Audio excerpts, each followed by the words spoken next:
Okay, just think about this for a second. If you could somehow jump 1 billion years into the future, what would you even find? Would you see humanity? Or would we just be some long-lost fossil on a dead planet? We're going to find out. Today we are taking an absolutely epic journey into the deep, deep future of our species, charting a potential course for our survival, our evolution, and yeah, our ultimate destiny. So this is really the one question that drives our whole story. And look, this isn't about flying cars or shiny future cities. Nope. This is about survival on a cosmic scale.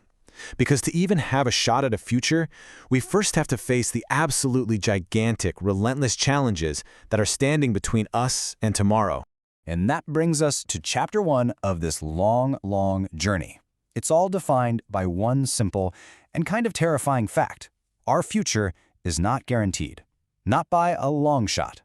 Before we can even think about reaching for the stars, we have to survive the trials right here on our own homeworld.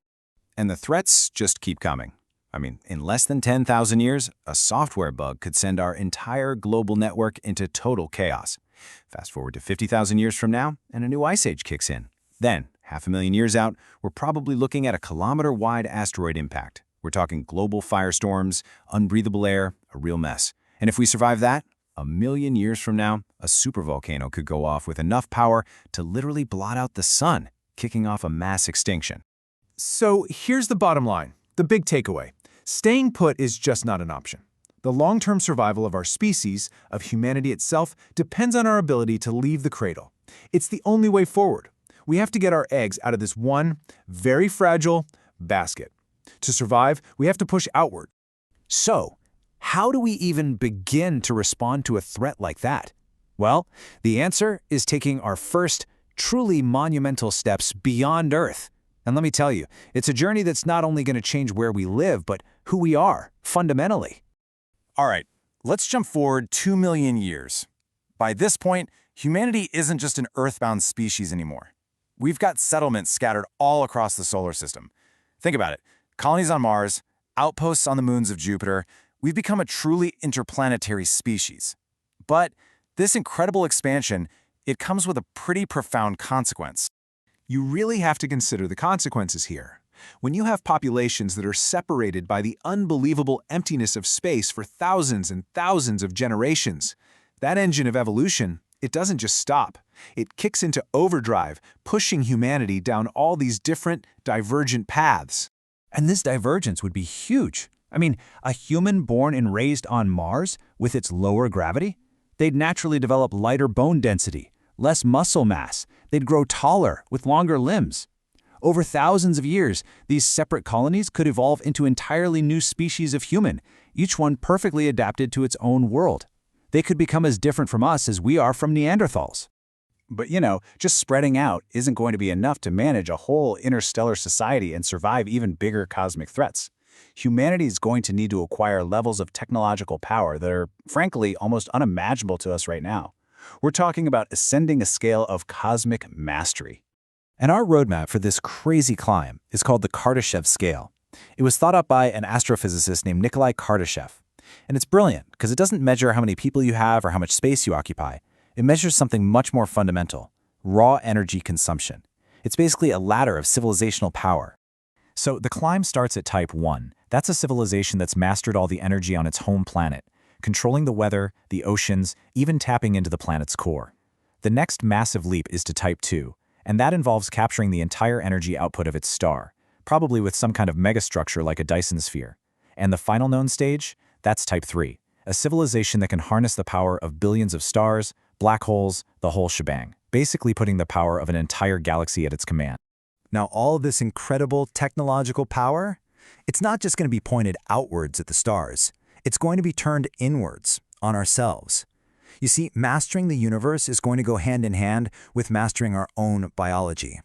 So, picture this. Future humans will likely treat their own genetic code like software, something to be written and rewritten. This could mean anything, from selecting ideal traits for their children to literally fusing their minds with AI. They could edit their DNA to wipe out all disease. We might even borrow from the genetic playbook of other animals, unlocking crazy abilities like being able to completely regrow lost limbs and organs. Let's be honest, the human of today is a pretty fragile baseline model. But a human 1,000,000 years from now? They could be something else entirely. Imagine larger heads for way more powerful brains, larger eyes adapted for the dim light of distant worlds. They might even figure out a way to overcome death itself and achieve some kind of biological immortality. So ultimately, that line between what's biological and what's technological is just going to disappear. Our descendants won't just use advanced tools, they will be the tools, with their very bodies perfectly designed and crafted for survival in any environment the universe can throw at them. So, with humanity transformed, spread all across the galaxy, our story comes full circle. It comes back to where it all began, to Earth. Because while we are out there reaching for the stars, our cradle, our first home, is facing its own absolutely inevitable end. See, as our sun gets older, it gets hotter. In about 800 million years, its luminosity is going to cause CO2 levels on Earth to just plummet. And without CO2, photosynthesis grinds to a halt. The great chain of life on our planet will shatter. All complex life will die out. And then, finally, 1 billion years from today, the sun's energy output will have cranked up by another 10%. The surface temperature will soar past 47 degrees Celsius.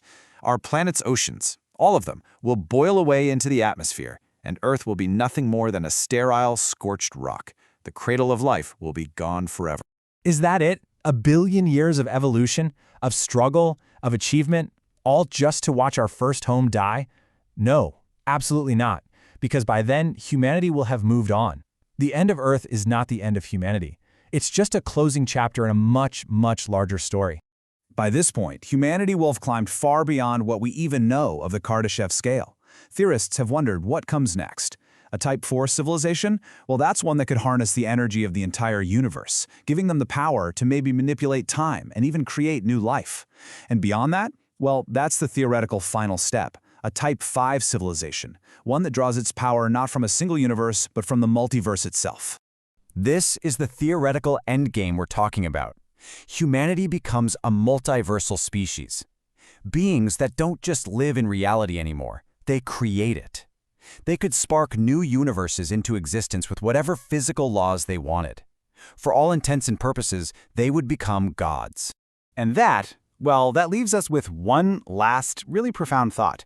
After a billion-year journey from a fragile species on one little planet to becoming masters of the multiverse, what comes next? What's the purpose of a species that can literally do anything? That, my friends, is a question that maybe only our distant descendants will ever be able to answer.